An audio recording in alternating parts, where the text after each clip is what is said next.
अस्सलामुअलैकुम व रहमतुल्लाहि व बरकातहू। शामिल हजरात, मोहतरम बुजुर्ग और दोस्तों, हमारे चैनल में इस्लाम से जुड़े सारी बातें हैं। आप सब से हमारी गुजारिश है कि हमारे चैनल को सब्सक्राइब और लाइक जरूर करें ताकि हमें खुशी मिले और सारे इस्लाम से जुड़े वीडियो बनाता रहूं दिन की बातें।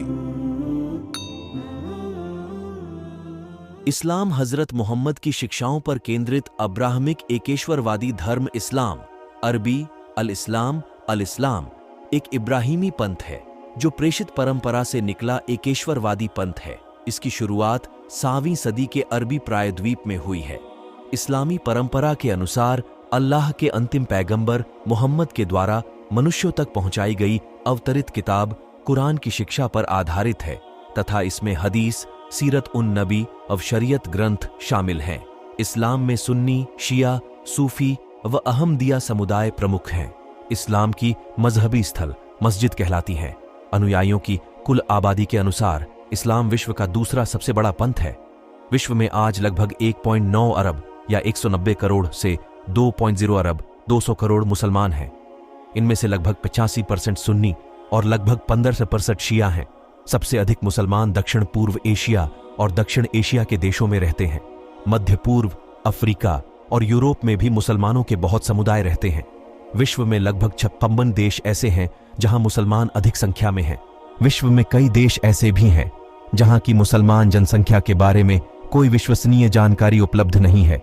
मजहबी ग्रंथ इस्लामों के लिए अल्लाह द्वारा रसूलों को प्रदान की गई सभी मजहबी किताबें वैध हैं।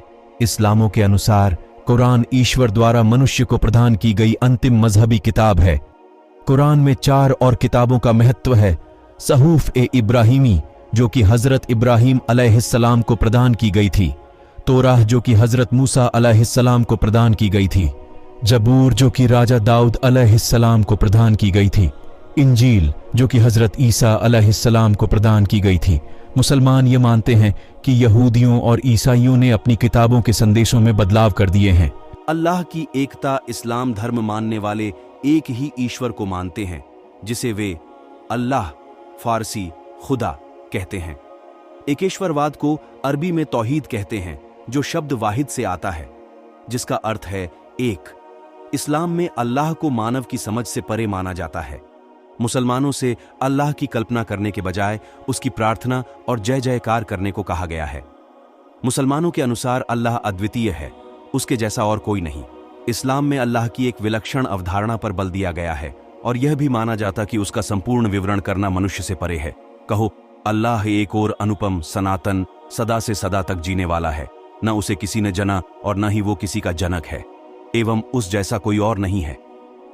कुरान सूरह 112 आयत 4। दूत और रसूल इस्लाम के अनुसार ईश्वर ने धरती पर मनुष्य के मार्गदर्शन के लिए समय समय पर और हर समाज समुदाय में किसी व्यक्ति को अपना दूत बनाया। संसार में लगभग 124,000 नबी दूत एक खुदा को पूजने का संदेश देने के लिए भेजे गए थे। यह दूत भी मानवों में से होते थे और ईश्वर की ओर लोगों को बुलाते थे। ईश्वर इन दूतों से विभिन्न रूपों में संपर्क रखता था। इन दूतों को इस्लाम में नबी कहते हैं। जिन नबियों को ईश्वर ने आकाशवाणी के जरिए पुस्तकें प्रदान की उन्हें रसूल कहते हैं। इस्लाम के पहले नबी आदम अलैहिस्सलाम, अरबिक आदम, रोमनाइज्ड आदम है। मोहम्मद सल्लल्लाहु अलैहि वसल्लम भी इसी कड़ी का भाग थे और इस्लाम के अंतिम नबी थे। उनको जो आकाशवाणी पुस्तक प्रदान की गई उसका नाम कुरान है। कुरान में अल्लाह के 25 अन्य नबियों का वर्णन है। स्वयं कुरान के अनुसार ईश्वर ने इन नबियों के अलावा धरती पर और भी कई नबी भेजे हैं जिनका वर्णन कुरान में नहीं है। सभी मुसलमान ईश्वर द्वारा भेजे गए सभी नबियों की वैधता स्वीकार करते हैं और मुसलमान मोहम्मद सल्लल्लाहु अलैहि वसल्लम को ईश्वर का अंतिम नबी मानते हैं। अहमदिया समुदाय मोहम्मद सल्लल्लाहु अलैहि वसल्लम को अंतिम नबी नहीं मानता, तथापि स्वयं को इस्लाम का अनुयायी कहता है और संयुक्त राष्ट्र द्वारा स्वीकारा भी जाता है। हालांकि कई इस्लामी राष्ट्रों में उसे मुस्लिम मानना प्रतिबंधित है। भारत के उच्चतम न्यायालय के अनुसार उनको भारत में मुसलमान माना जाता है। फरिश्ते, देवदूत, मुसलमान देवदूतों, अरबी में मलाइका, उर्दू में फरिश्ते के अस्तित्व को मानते हैं।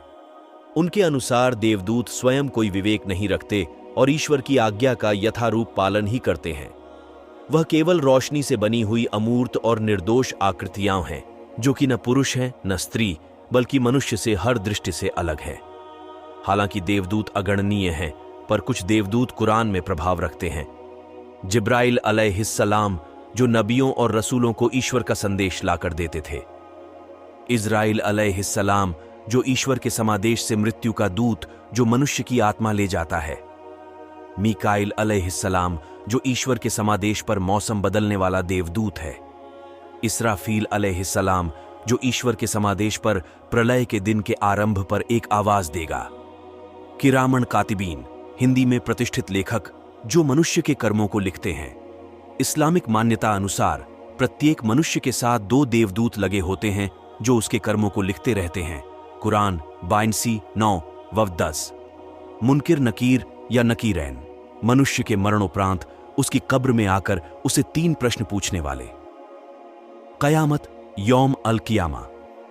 मध्य एशिया के अन्य धर्मों, ईसाई और यहूदी के समान इस्लाम में भी ब्रह्मांड का अंत प्रलय के दिन द्वारा माना जाता है।